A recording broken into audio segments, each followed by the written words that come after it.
May problema ba ang buhay mo? Huwag kang mag-alala. May advice ako. Pakinggan mo.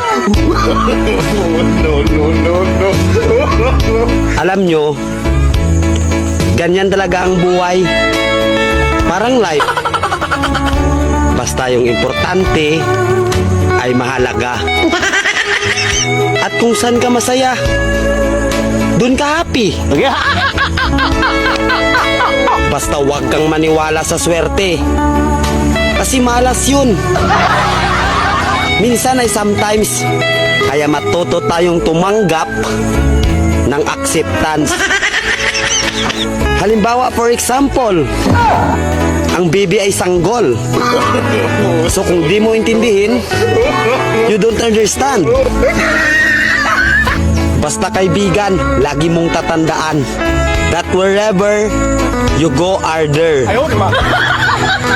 At the end of the day, ay gabi na.